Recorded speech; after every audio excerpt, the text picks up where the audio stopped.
I just gotta be honest. I know this is usually the part of the video where I do the ad for Polar. I don't have any Polar at the moment. All I have is this disgusting LaCroix passion fruit. This is the absolute worst. I blame Tim Geddes at Kinda Funny Games, Kinda Funny Plays. You can look up all 3 channels on YouTube. I blame him. Tim Geddes, you are the absolute worst for ever suggesting that this is any good. This is passion fruit LaCroix seltzer. It is garbage. Tastes like perfume. Tastes like my ass. I'd rather suck a cactus's cock straight out of the desert. It is horrible. I mean, 0 calories, 0 sweetener, 0 sodium. That's good, but this is just the absolute worst. And I'm sorry for interrupting the video to tell you exactly how bad this is. If you're going to drink something really bad, if you're going to drink something disgusting, put it in a One Love koozie. You know what I mean? This is not much better. As you can see, if you look close enough, that's not Polar. However, it's tangerine. It has to be better than that passion fruit. I'm gonna hear it. Not much better. I mean, if you want seltzer, go Polar, pound Polar. It's always good. It's always refreshing. When it comes to LaCroix and any other brand that's just not Polar, it's just not good stuff. Back to the video.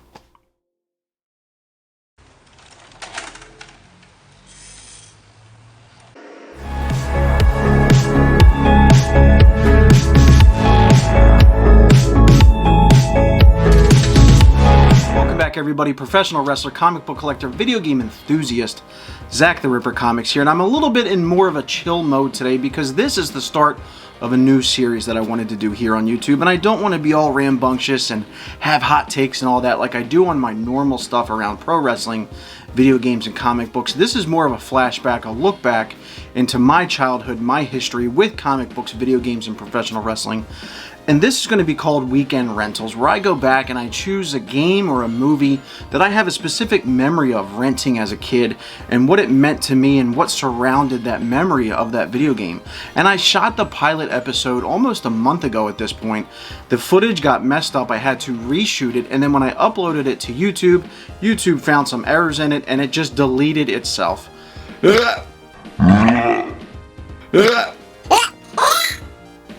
So here we are. Hopefully this one gets up there. I'm choosing a different topic because twice now I talked about the same topic and I feel like I need to give myself a break from that so that it doesn't feel too orchestrated and pushed and rehearsed.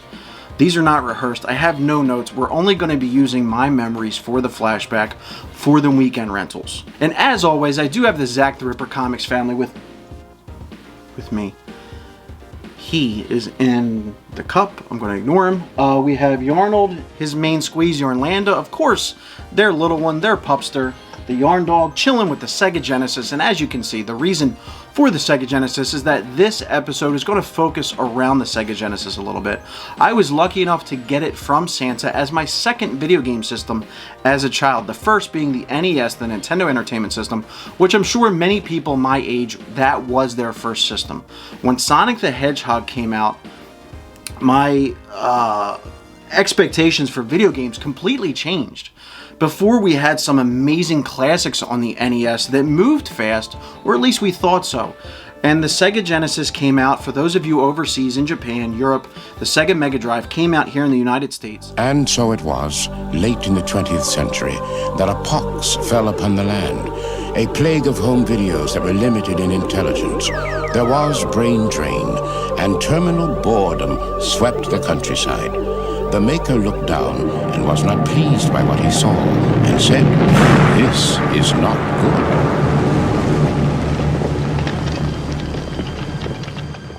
And so it was. He brought forth Genesis, a system with twice the power, twice the intelligence, twice the challenge, twice the fun.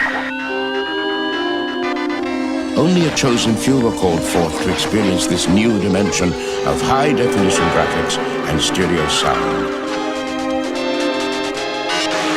And the maker saw what he had done and said, "Now that's not bad." Discover Genesis, and your world will never be the same. It had Altered Beast, and it had some other good games on it, Phantasy Star, that didn't intrigue me as a child. When I would go into Toys R Us or to the video game rental store, I would see it, but nothing really appealed to me, and I was too young at the time for arcade, so the fact that I could get Altered Beast at home didn't appeal to me yet.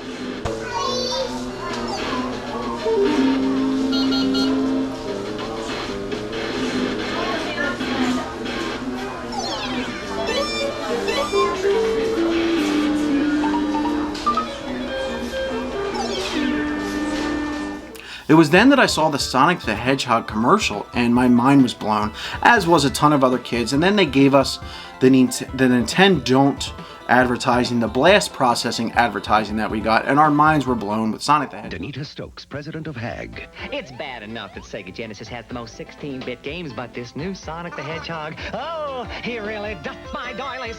They say he's incredibly fast. Well, what's the hurry, mister? And about his attitude. Smarty pants. Why can't it be more like that nice boy Mario? Oh!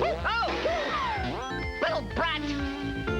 Now, get Sonic free when you buy a Sega Genesis system at its new price of $149.99. The Sega Genesis has blast processing. Super Nintendo doesn't.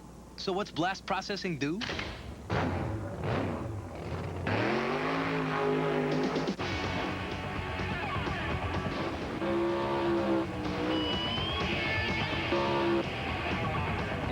What if you don't have blast processing?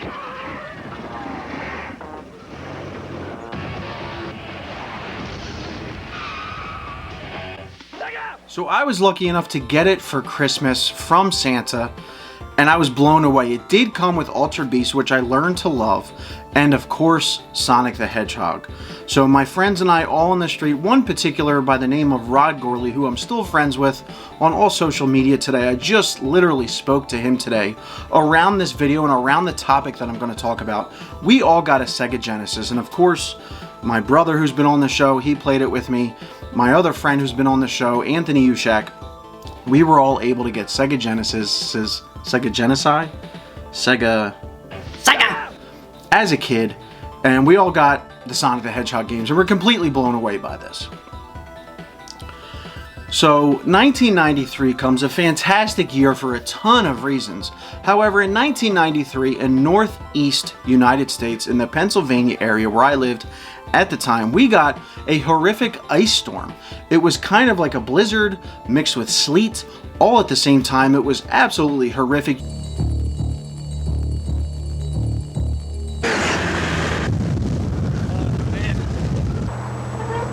Hour after hour after hour. Central New York trapped. Stay home. There is no way that they should be driving on these roads. It's just too bad out. The record-setting storm of the century, sending the entire state into a state of emergency. I've never been to Alaska, but after tonight, I don't think I have to go either. A back-aching, heart-pounding heap of drifting snow hitting the ground faster than any storm ever before. In farm country, you've got a lot of open fields, and when that wind comes across with that force, it just drifts right in behind the plows. They can't keep up with it. Communities pulling together to get out from under. Even the Carrier Dome needed help to get through this one. The storm to tell your grandchildren about, Blizzard 93.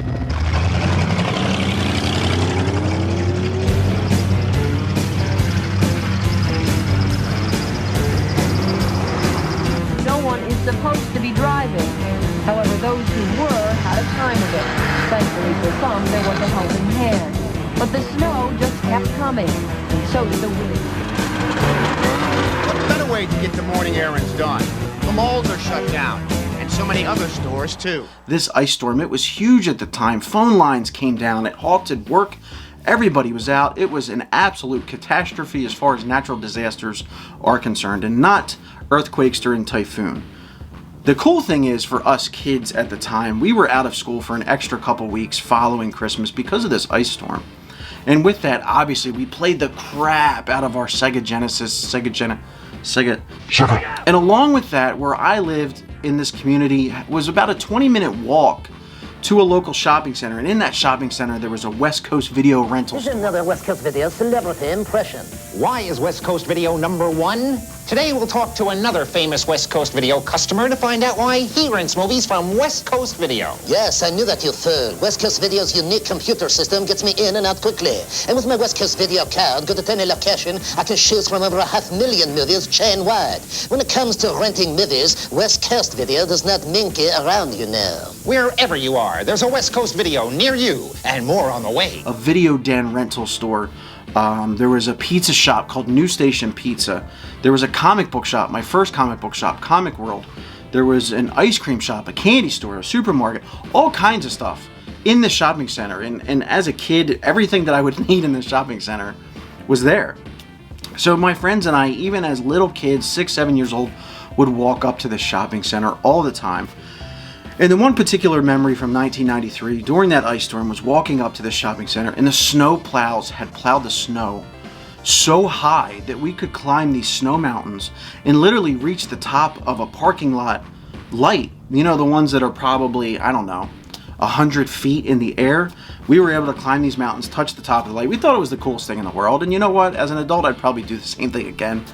But in this ultra cold weather, I can remember plenty of times us walking up to the pizza shop, my friend Rod and I, and it was called New Station Pizza. And during the winter time, when they were really slow and because of this ice storm, they weren't getting much business, they had a deal. It was $2.50, and you could get a few slices of pizza and a drink and be on your way. And after speaking to my friend Rod today, my childhood friend Rod today, he said something that really spoke volumes to me, and it defines why we went there. In this blizzard, just ice weather, we would get this 1,000,000-degree pizza. Obviously, it wasn't that hot, or else we wouldn't be alive. But it was the perfect dichotomy of cold versus hot. And we would get this amazing pizza that would just warm us up, and then the cold beverage to bring us down a little bit. And from there, we would probably go to West Coast Video. And in this first episode of Weekend Rentals, I want to focus on this ice storm in 1993 and what we rented this specific weekend. Everybody knows the Street Fighter series. It's huge, and it's probably bigger than it's ever been in reality with competitive video gaming nowadays. But back then, it had just come from the arcades to the home consoles, and Sega had Street Fighter II Championship Edition, I believe.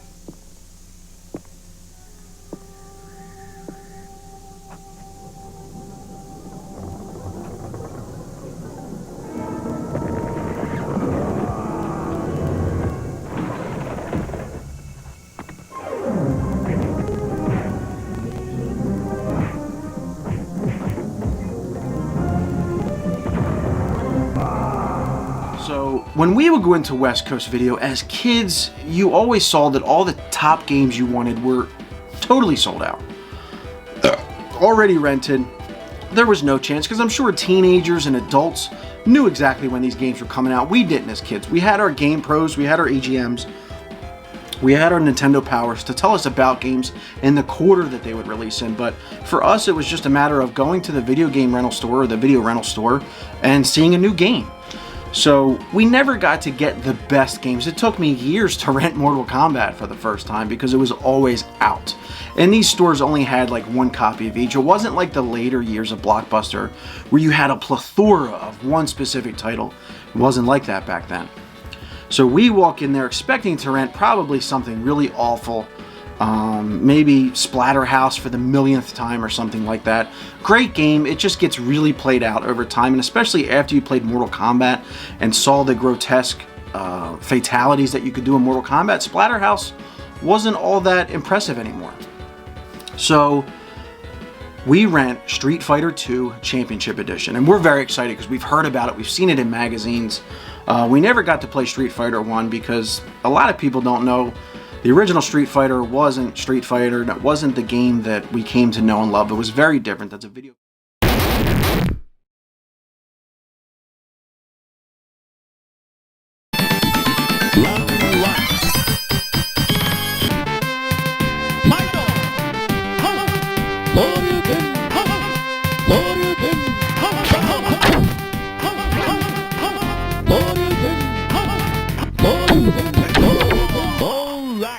So Rod and I rent Street Fighter after having our pizza. We go to the counter, and they were always really nice to us. This West Coast Video specifically would let me, and maybe this is wrong, but my parents were okay with it. They would let me rent rated R movies. I could rent any video game, and West Coast Videos, like Blockbuster, never had an adult section, so there was nothing to worry about as far as that was concerned. But they'd let me rent anything as long as I could pay for it. And I specifically remember getting like some Mike and Ike's back before they changed the formula, and they were excellent, and some Good and Fruities. Not Good and Plenty's, not a fan of those. Good and Fruities. And on the way out from the West Coast Video, because you heard it in through one door and then out another, there was this gumball machine, and they had different colored gumballs, and there was like a lime green, lime yellow gumball that was a free rental. So you put your quarter in and you watch the quarter go down, and then the gumball goes down, and boom, you'd hope to get the free rental. I did, but not on this day. So we grab our tape. For you young people, that's what we called our video games back then, because we were so used to the VHS technology as children of that time period where they were tapes. Our parents called our games tapes. So we rented Street Fighter II Championship Edition, and we do the walk back to his house, and for the rest of the day we played Street Fighter II. We ate our Mike and Ike's. We ate our Good and Fruities. And I can remember going back and forth between Street Fighter II, and he had Tecmo Super Bowl for the Sega Genesis, that gold covered, not the game itself wasn't gold, but the cover art to the game was gold. And I forget who was on there, maybe Troy Aikman. He had that, and we just played Tecmo Super Bowl.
Tecmo Super Bowl on the Sega Genesis, and we went back and forth between that and Street Fighter II. I was immediately a huge fan of Vega when I played the game, because obviously everybody loves Wolverine. Vega had the claws. Vega had a really cool mask. And even though Vega was always topless, and you could tell that looking back, it's a male, as a kid, we never knew if it was a male or a female. And for some reason, I thought as a kid that was kind of cool, like the ambiguity of this character. You didn't know exactly what this character was. So Vega was really cool. Of course, everybody played as Blanca. I mean, you're able to charge up, and Blanca was like an easy win if you were facing your buddies, kind of like Raiden in Mortal Kombat, where you could kind of cheat your way through it. And when it comes to Street Fighter II, something that you cannot not talk about when talking about Street Fighter II on the Sega Genesis was the fact that this game was an arcade game using 6 buttons. Later on the Super Nintendo, which was naturally a 6-button controller out of the box, albeit with shoulder bumpers, you could utilize all the different combos and such. However, on the Sega Genesis, the original controller only had 3 buttons. So what you had to do, and this is going to blow some people's minds that don't know this, is your A, B, and C was low kick, low punch, and block maybe. So you'd have to press start on the Sega Genesis controller, which would then switch the buttons to high kick, high punch, and whatever the other one was, until the arcade 6-button pad came out, which was my absolute favorite controller until probably the Sony PlayStation DualShock 4 and now DualSense. This 6-button controller, you did not need to press anything on. You had shoulder buttons, you had 6 buttons for combos. It was amazing for Mortal Kombat and Street Fighter specifically. So of course, over time, after renting Street Fighter II multiple times, both Rod and myself, We both ended up getting these awesome 6-button controllers. His Sega Genesis might have even come with it, as he had the Model 2 Sega Genesis, a little bit slimmer than this guy here. But my parents were gracious enough to buy me this awesome controller so that I could play these fighting games and not completely get my ass handed to me in them. But it was just really fun, and you go back and it's such innocent times where literally the only concern that we had was how late could we stay up, and then could we trick our parents into us quietly staying up even longer just to play this game that we rented for the weekend. Because 9 times out of 10 you'd rent a game or a movie on a Friday and it was due back by Sunday evening before they closed. So as a kid you had all Saturday, you had half a Sunday, and you had Friday night. In this case we were out of school, so we had all of Friday, all of Saturday, and then most of Sunday until we would walk it back up, and we were actually responsible. We'd take the movies and games back.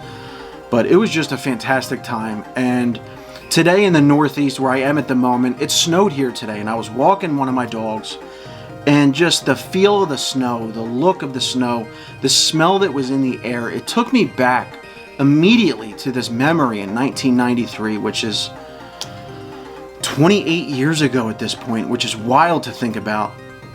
So I messaged my friend Rod, and he had the exact same memory. And like me, anytime it's this kind of weather, he said that he remembers those times too. So there's probably going to be a lot more times that I bring up these memories from then, that I bring up my childhood friend who lived on my street, Rod Gorley, along with everything I've experienced with my brother and my other friend, Anthony Ushak, and so forth in the past. If you enjoy this series, let me know. Leave a comment below. Again, this is kind of off the cuff, not too much editing, and it's not going to be too long. I just wanted to kind of go down memory lane. Again, pick out some movies or games that I might have rented as a kid, as a teenager. Who knows, maybe we'll get into adult before the days of renting was gone. And just kind of talk about it, and just go back and reminisce completely live in front of the camera with no notes and nothing but my memory. And this is also kind of going to be my own version of a memoir. And we're going to continue doing these flashbacks, these weekend rental episodes. But let me know in the comments below, do you remember the storm of 1993? Were you part of that? If you weren't in the area for that, did you hear about it? Did you experience anything like that in your lifetime so far? Do you remember the days of going to a West Coast Video or a Blockbuster, a Movie King, or whatever it was back then in 93? And trying to rent the top games and not being able to, and then maybe coming across that Street Fighter 2 and wanting it forever. And we never did buy the game, we just rented it. And that was the thing, back then you didn't buy games as often as you buy games now. You rented them. You'd maybe get a couple games a year, maybe for your birthday, maybe for Christmas, if you're lucky, you know, an Easter or something like that. Or you'd save up your allowance and buy something. And even most of the time as kids, we didn't save our allowance to buy games. We'd buy baseball cards, comic books. I remember fitted hat. I saved forever just to get my own fitted hat because it meant that much to me. And my parents instilled in me what it meant to save money and spend on things like that. And to this day, we're still buying fitted hats. But I hope you enjoyed this. It was just a little quick walk down memory lane. Again, this is going to officially be episode 1 of Weekend Rentals because the other 2 were lost to the grids of time, as Chris Wilde would say. Leave a comment below. Thank you everybody for checking this video out. Let me know what you think of it. Please leave a thumbs up. For all my patrons on Patreon that support the channel, I very much appreciate it. You guys are going to be getting some awesome merchandise courtesy of our Teespring store very soon, probably in the next month or so. I think we're about to hit that 6-month mark, which is absolutely fantastic. Thank you guys. For everybody hitting up the eBay store, I have a ton of books on there right now. We're doing really well. You guys are kicking ass over there on the eBay store, and I very much appreciate it. For everybody finding us on Facebook, liking us on Instagram, and last but not least, hitting up this YouTube channel, subscribing to it so that you do not miss new content. And please let me know, what do you guys think of Weekend Rentals with Zach the Ripper Comics? Until next time. Key Largo, Jamaica, ooh, I wanna take ya. One love. As you know, this show is powered by Polar. Anytime we're doing a Zach the Ripper Comics live stream, a Zach the Ripper comic reviews video, anytime we're doing anything, we're doing it with Polar. And if you don't have Polar, be sure to go to Jamaica, hit up Montego Bay and get your own very unloved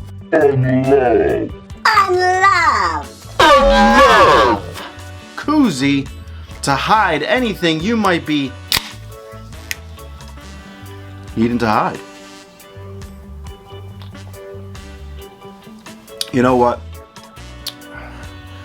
Nothing compares to Polar, but Jamaica, one love. No worries, no problems with Zach the Ripper Comics. It's almost good stuff. Almost good stuff.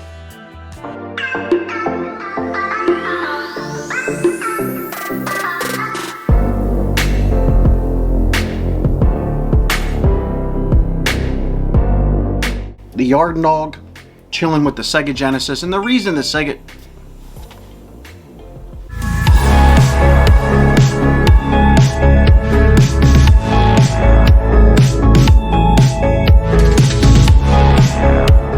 Now that's a hit.